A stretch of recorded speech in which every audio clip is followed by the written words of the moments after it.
All right, here we are again. I have a little software that plays with this sound here, but welcome to American Krishna.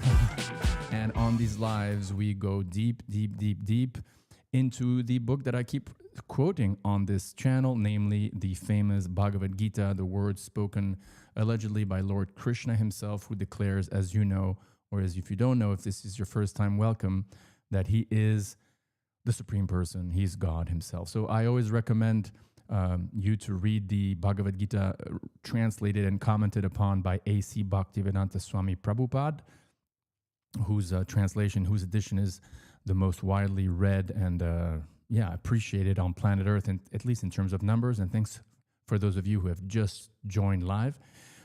We are going through chronologically the Bhagavad Gita study guide by a disciple of Srila Prabhupada, namely Dr. Howard Resnick, His Holiness H.D Goswami. I took this photograph in Paris. I'm very proud of it. He has a Ph.D. in Sanskrit from Harvard University, and a brilliant intellect and mind. So we are just going to go through his book, as we have been already for several sections. And each time there's a reference to a verse, we're actually going to go directly to the verse thanks to the Kindle software. So we're on the section called yagya, or sacrifice. What is sacrifice, or the act of offering?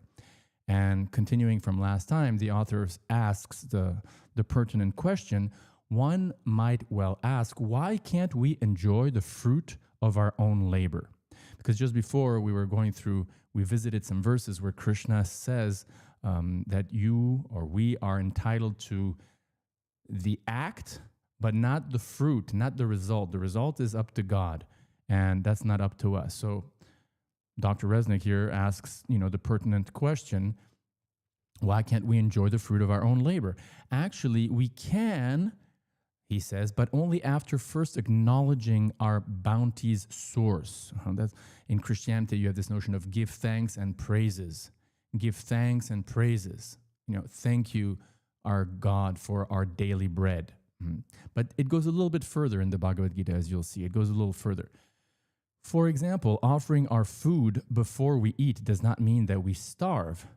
Rather, by a simple rite of recognition, respect, and gratitude, we free ourselves from the offense of taking without giving back. So here the author is referring to this famous notion of offering food to God before eating it. In the 9th chapter of the Bhagavad Gita, Krishna talks about, Krishna directly says, if you offer me with love and devotion a leaf, a flower, or fruit, I will accept it. And here in 3:13, as you can see, connected to this verse, here's what Krishna says. At 3:13, Krishna says, look at this. He says, hopefully I'm on the right, am I giving you, oops, sorry. I'm going to go back to Kindle. Here we go. At 3:13, as you can see at the bottom of the left page, eating sacrifice remnants. So that's what happens. When you offer food to God before eating it, you end up eating sacrifice remnants. So eating sacrifice remnants, the virtuous are freed of all offense, but the wretched that cook for themselves eat sin. So that's a really powerful statement by God. In other words, if you eat food that's first been consecrated or offered to God, you eat karma-free.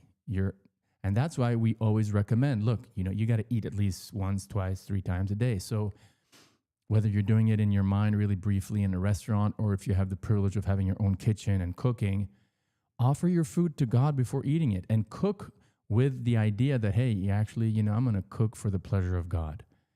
And I'm going to offer, the food to him with love. That's a key ingredient. And then I'm going to have faith that God will accept that offering, will accept the love with which the offering is made, and will turn the offering into mercy, into karma-free food. And thus, with the Catholics, in the Catholics, I think with the Orthodox as well, you have this idea of transubstantiation, where a piece of bread by an act of sacrifice becomes non-different than the body of Christ. So in a similar way, there's this idea in Sanskrit of prashadam, or mercy, wherein you offer food to God and God accepts it. God accepts the love with which you offer, and then that food becomes sanctified. So that's what the author here is referring to. This is what Dr. Resnick is alluding to. When you simply offer, right? When you offer your food before you eat, it doesn't mean that you starve. Rather, by a simple rite of recognition, respect, and gratitude, we free ourselves from the offense of taking without giving back. And as we saw in 3.13, we're not going to go visit it because we just saw it. Krishna says very clearly, those who eat for themselves eat sin only. Indeed, the ability to feel gratitude and to reciprocate lifts us above abject savagery. So the difference between animals and humans is that one of the differences is that humans are able to give thanks and praises, whereas animals, not as much, right? By sincere offering, one escapes the blindest form of egotism. One escapes the tiny prison of self-centeredness, realizing that something or someone in the universe is greater than and provides for us. But how does a primeval, innate, ubiquitous right free one from karma? Interesting question. How does the act of eating, the act of sacrifice, of offering to God free us from karma? Is this merely a faith claim? Can anyone simply offer anything to any power, real or imagined, and get free from karma? Is it that easy? Not really. Not really, Dr. Resnick says. Not really. Just look at history. Even murderous tyrants often made mystical or magical offerings. They certainly are not liberated souls. Only a truly spiritual offering dissolves one's karma. So here, H.D Goswami is referring to Krishna's own words at 4:23 and 24. Let's go see what Krishna says at 4:23 and 24. At 23 and 24, Krishna says, karma is completely dissolved for one free of attachment who is liberating, acting for sacrifice with mind fixed in knowledge. The offering is Brahman. Brahman pours Brahman oblation into Brahman fire, and by that full focus on Brahman action, Brahman alone is to be attained. That's a pretty complicated verse, but it's related to the first point. Brahman just means divinity. So the offering becomes divine. Divinity offers an oblation of divinity into the fire of divinity, and by that full focus on God or on that type of divine action, the act of offering, then divinity or God alone is attained. But it all starts with being free of attachment. So as we saw before, as Krishna just explained before, you act without attachment, and you act for sacrifice with mind fixed in knowledge. And what does that mean, mind fixed in knowledge? It's not just mind fixed in knowledge that the Indiana Pacers defeated the New York Knicks in Game 1 of the Eastern Conference Final today or yesterday. Mind fixed in knowledge doesn't mean mind, remembering that that it's really hot in India right now. So what does Krishna mean by with mind fixed in knowledge? Mind fixed in knowledge of God, of one's relationship with God. So when you're fixed in your knowledge of the relationship that exists between God and you make an offering to God, then that offering and everything and the result becomes spiritual. And that's how karma is completely dissolved by the grace of the divine. By the grace of the divine. So let's go back and finish a few more words here. Most people perform yajna as they perform all other acts, immersed in nature's modes. So just like you can eat influenced by these three gunas and do all sorts of things influenced by these three gunas that are described in chapter 14 and 17, as you know, these three cosmic influences. So similarly, one can offer sacrifices influenced by these modes. So for example, there's 17:1 to 3, 17:11 to 3. Let's read those, 17:1 to 3. At 17:1 to 3, Arjuna says, what is the status of those who faithfully sacrifice but avoid Scripture's rule? Is it goodness, passion, or darkness?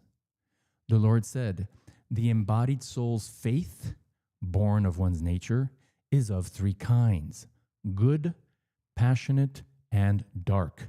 Hear about this. Everyone has faith, Bharata, according to their nature. A person is made of faith. One becomes just what one believes. What a verse, huh?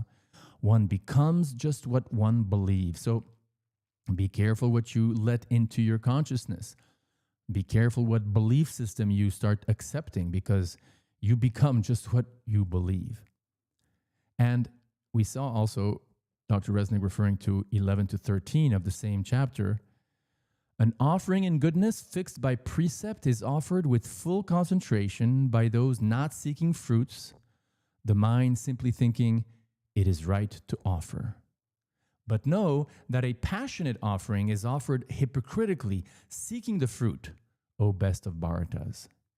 They deem as dark an offering bereft of precept, with no sharing of food, bereft of mantra, with no gifts to priests, and stripped of faith.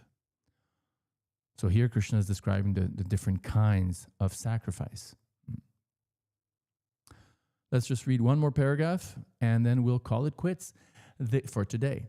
The Gita presents a sweeping hierarchy of offerings ranging from dark and demonic to divine and liberating. Let us review that hierarchy, for we will thus behold in clear color the scale of consciousness and of life itself. So in the next episode, we are going to continue reading and delve into the different types of offerings that you and me can make, although we've already visited in brief those verses that Krishna talks about when he describes sacrificing goodness and passion and ignorance. And ultimately, the ultimate offering is an offering of one's soul, of one's heart, in the service of Krishna or in the service of God, while, like Arjuna, who's living in the world, while we live in the world with our responsibilities and everything else that is concomitant with life in the world, in society. We balance it out on parallel tracks with a heart that's constantly yearning to be connected and to serve God, and that is practically on a daily basis praying, reading scripture, giving donations for some devotional spiritual cause, eating food that's been offered to God, like that. Thank you for watching. For those of you who are live, actually, thank you so much for being here. I hope these words of Krishna have inspired you as much as they've inspired me. And until next time, Hare Krishna and all glories to Prabhupada and Krishna. Thanks again.